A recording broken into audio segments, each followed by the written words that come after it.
பகலறியான் trailer சாங்ஸ்லாம் பார்த்துருப்பீங்க. இது வந்து முழுக்க முழுக்க ஒரே ஒரு நைட்டில் நடக்கிறது. கிளைமேக்ஸ் ஒரு சீன் மட்டும் நாங்கள் டே டைமில் ஷூட் பண்ணோம். ஸோ இந்த கதையை வந்து ஃபஸ்ட்டு கிஷோர் தான் என்கிட்ட சொன்னார். அவர் தான் என்கிட்ட நரேட் பண்ணார். நரேட் பண்ணும்போதே எனக்கு கதை ரொம்ப பிடிச்சிருந்தது. கண்டிப்பாக இந்த படத்தில் நான் பண்ணுறேன், வேறு யாரெல்லாம் பண்ணுறாங்க அப்படின்னாரு. இனிமேல் தான் பார்த்துட்ருக்கோம் அப்படின்னு சொல்லி தான் ஸ்டார்ட் பண்ணாங்க. ஸோ கிஷோருக்கு முதல்ல என்னை உள்ளே கொண்டு வந்ததுக்கு நன்றி சொல்லிக்கிறேன்.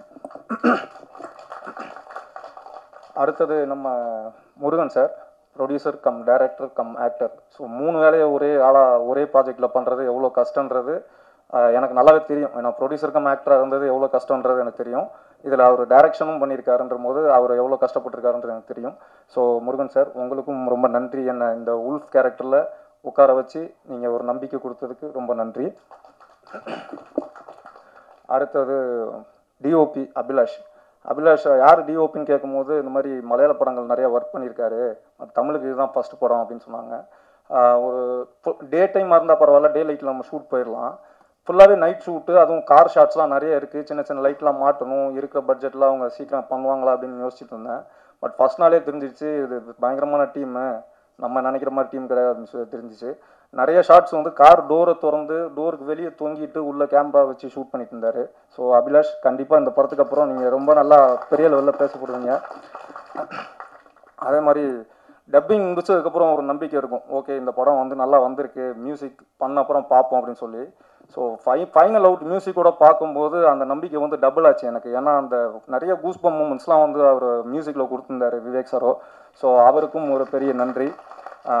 கடைசியாக என் கூட ஒர்க் பண்ண அத்தனை ஆர்டிஸ்ட், அக்ஷயாவாக இருக்கட்டும், தீனானாவாக இருக்கட்டும், நசீராக இருக்கட்டும், அப்புறம் கோபியாக இருக்கட்டும், எல்லாருமே வந்து படத்துக்கு என்ன பட்ஜெட்டு என்ன தேவையோ அதுக்கு ஏற்ற மாதிரி ஒர்க் பண்ணாங்க.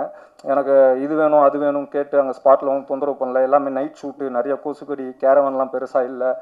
ஸோ எல்லாருமே வந்து படத்தோட அவுட்கமுக்காக தான் ஒர்க் பண்ணாங்க. ஸோ எல்லாமே சொன்ன மாதிரி ஒரு ஃபேமிலியாக தான் ஒர்க் பண்ணோம். ஸோ எல்லாருக்குமே நன்றி இந்த படத்தில் ஒர்க் பண்ணதுக்கு. யாரையாவது பேர் விட்டுருந்தேன்னா மன்னிச்சிருக்கேன். ரொம்ப ரொம்ப சாரி. அண்ட் இந்த படத்தில் எனக்கு ஆப்பர்ச்சுனிட்டி கொடுத்தது வந்து அண்ணா தான். ஆக்சுவலி இவர் எனக்கு உண்மையாகவே பிரதர். முருகனை நான் வந்து இந்த படத்துக்குன்னு இல்லை, எனக்கு அதுக்கு முன்னாடி ஒரு 2 இயர்ஸ் முன்னாடி இருந்தே அண்ணாவை எனக்கு தெரியும்.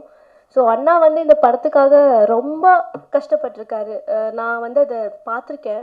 ஷூட்டிங் ஸ்பாட்டில் ஒரு ஹீரோயினாகவும் இல்லாமல் அவர் எவ்வளோ ஹார்ட் ஒர்க் பண்ணி இந்த படத்தை ரிலீஸ் பண்ண போகிறாரு அப்படின்றது எல்லாமே எனக்கு பர்சனலாக நிறையாவே தெரியும். ப்ரொஃபஷ்னலாக தெரியுறதை விட அண்ணாவோட பர்சனலாகவே எனக்கு அண்ணாவை ரொம்ப தெரியும். அண்ட் இந்த படத்தை வந்து முடிக்கிறதுக்கு எல்லாருமே ரொம்ப ஹார்ட் ஒர்க் போட்டிருக்காங்க. டிரெக்ஷன் டீம்லாம் வந்து நைட் ஃபுல்லாக இது நைட் ஸ்டோரின்றதுனால ஃபுல் மிட் நைட் ஷூட் தான் போச்சு. அதுவும் வின்டரில் தான் போச்சு. அண்ட் எல்லாருமே வந்து ரொம்ப ஹார்ட் ஒர்க் பண்ணியிருக்காங்க இந்த படத்தில். டைரக்ஷன் டீம் ஆகட்டும், ப்ரொடக்ஷன் சைடில். எனக்கு படம் இது ஷூட் பண்ணி 1.5 இயர் ஆயிடுச்சு.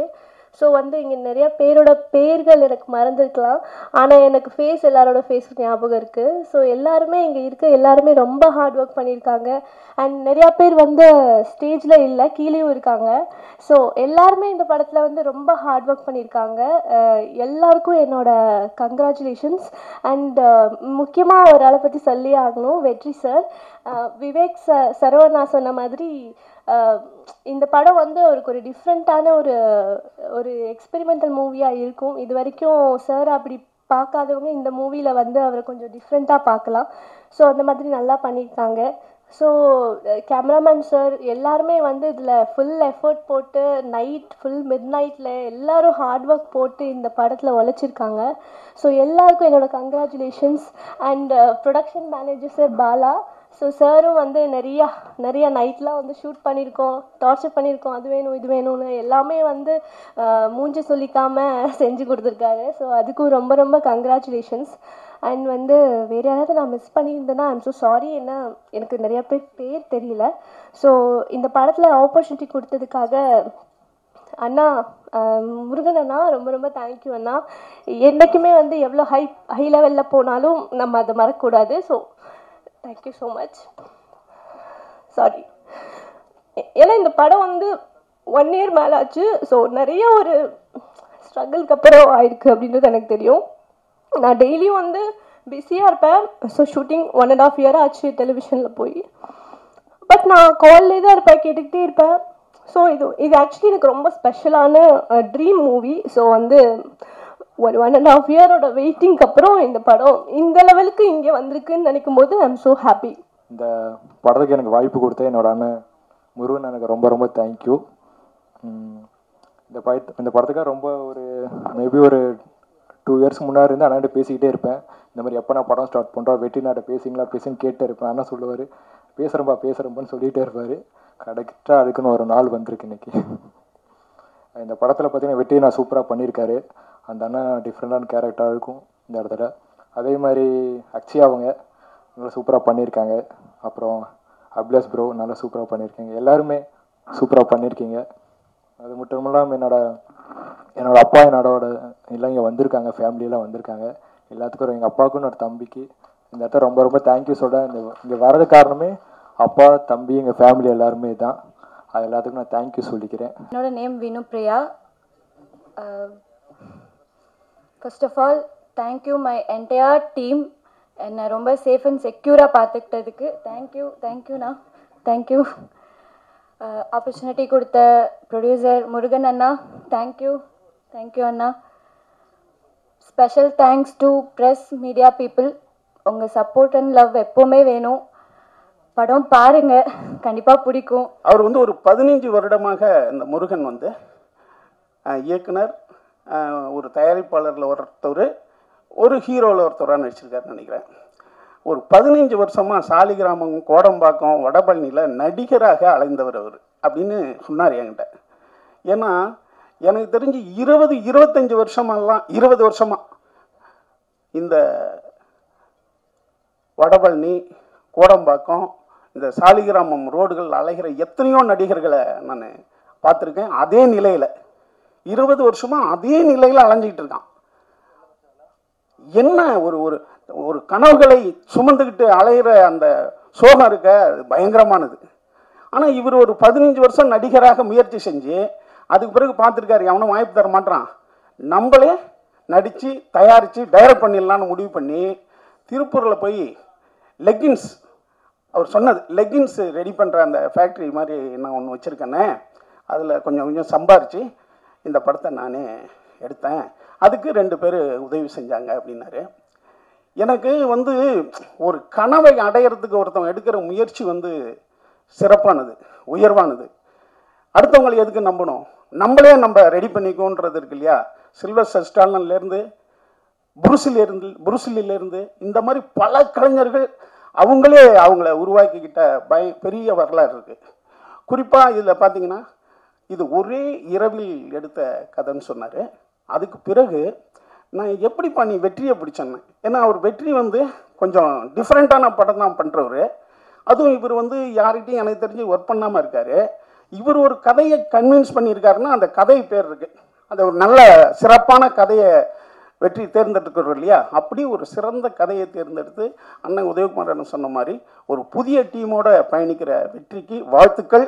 இந்த மாதிரி நிறைய பேரை நீங்கள் உருவாக்குங்க. ஏன்னா யார் உருவாக்குகிறானோ அவன் வந்து குருவாயிடும். அவனுக்கு வயசுலாம் தேவையில்லை, அவன் குரு. அப்போ நீங்கள் உருவாக்கி கொண்டே இருங்க, அது வந்து மிகச்சிறந்தது. உங்கள் வாழ்க்கையினுடைய எப்போதும் எம்ஜிஆர் சொல்கிற மாதிரி ஒருத்தன் 100 வயசு 200 வருஷம் வாழ்கிறான்னா அவன் உயிரோடு இருக்கிறது வாழ்கிறது கிடையாது, இறந்த பிறகும் பல பேர் வாழ்வான்ல, அதுதான் முக்கியம். அந்த ஒரு அப்படி ஒரு உருவாக்கத்தை நம்ம இந்த உலகத்துக்கும் சமுதாயத்துக்கும் உண்டு பண்ணிட்டு போகணும், எடுத்துக்காட்டாக இருக்கணும். அடுத்தது அண்ணன் உதயகுமார் சொன்னார், அவரே எல்லாத்தையும் பேசிட்டு போயிட்டாரு. இந்த பாப்பா அந்த பொண்ணை அழுவிச்சு பாருங்க, அது ரொம்ப முக்கியமான தருணங்க. என்னன்னா ஒரு படத்தில் ஒர்க் பண்ணவன் அந்த கண்ணீர் விடுறது இருக்குல்ல, கண்ணீர் வந்து குழந்தைகள் தான் விட்டுருவாங்க, அடிக்கடி கண்ணீர் அழுதுகிட்டே இருக்குங்க குழந்தைங்க. நம்மளாம் எப்போ அழுதோம் நினச்சி பாருங்களேன். நம்ம ஒரு 25 வயதான பிறகு எப்போ அழுதோம்? அழுவே மாட்டோம், கண்ணீரே வராது. ஏன்னா கண்ணீர் என்பது இறைவனுக்கு சமமானது. ஒரு கண்ணீர் துளி புறக்கணிக்கப்படும் போது ஒரு தாய் மரணம் அடைகிறார்ன்றான். அந்த கண்ணீரை வந்து நம்ம கவனிக்கலன்னு வச்சுங்களேன், ஒரு தாய் செத்து போயிட்டா. அப்படி ஒரு அழகான ஒரு கண்ணீர் அது. அந்த பொண்ணுக்காவது இந்த படம் மிகச்சிறந்த வெற்றி அடையணும். ஏன்னா அப்படி ஒரு தருணம்லாம் நம்மளுக்கு கிடைக்காது. நான் எப்போ எழுதேன் தெரியல, அப்படி நம்ம பார்க்கணும். அடுத்தது யாரும் தெரியலன்னு இங்கே வந்தால் தான் பிஆர்ஓ திருமுருகன் வந்து நான் தானே பிஆர்ஓ, நான் தம்பி அடுத்து இந்த பாப்பா வந்து என்கிட்ட சொல்லிச்சு, எனக்கு தெரியலையா சார் இருந்துச்சு, தெரிலமான்னேன். இந்த வினுப்பிரியா அதான் அசுரனில் எனக்கு பொண்ணா நடிச்சுதான். உண்மையாகவே நான் மறந்துட்டேம்மா, என்னை மன்னிச்சுக்க. ஏன்னா நான் அதுக்கு பிறகு இப்போ தான் பார்க்குறேன்னு நினைக்கிறேன். அதே போல் இந்த படத்தினுடைய கேமராமேன் அபிலேஷ், அடுத்தது விவேக்கு, எடிட்டரு, இவங்க எல்லாம் புதியவர்கள் இருக்காங்க. எப்போதுமே ஒரு புதிய தலைமுறை தான் எந்த ஒரு தொழிலையும் மாபெரும் மாற்றத்தை உண்டு பண்ணோம். முருகன் கூட சேர்ந்துருக்கீங்க. இந்த டெக்னீஷியன்லாம் சேர்ந்து தமிழ் சினிமாவிற்கு மிகப்பெரிய புத்துயர்வையும் புது ரத்தத்தையும் பாய்ச்சிக்கணும். அது இந்த படத்தின் மூலமாக அதை நிகழ்த்தும்னு நான் நினைக்கிறேன். அடுத்தது என்னென்னா, இப்போ தமிழ் சினிமாவில் நான் நிறைய பேரை சந்திப்பேன், கொஞ்சம் பெரிய ஆட்கள்லாம் சந்திப்பேன். என்னப்பா ஒரே இந்த ரவுடிங்க படம் எடுக்கிறீங்கப்பா, அந்த ரவுடிங்க வேற பணக்கார பசங்க பொண்ணையே காதலிக்குதுங்க, எனக்கெல்லாம் ஒரு பொண்ணு இருக்குப்பா, என்னால் அழைச்சிட்டு போகவே பயமாக இருக்குது எனக்கு, அது ரவுடிங்களே காதலிக்குதுங்க, அதை கொஞ்சம் மாற்றுங்கப்பான்ட்டு நிறையா பேர் என்கிட்ட ஒரு படத்தை பார்த்துட்டு ஒரு பெரிய ஆள்கிட்ட போய் அது நல்லா இருக்குது சார் படம், அதை கொஞ்சம் ரிலீஸ் பண்ணி தாங்கன்னு என்னன்னு கதையை சொன்னேன்.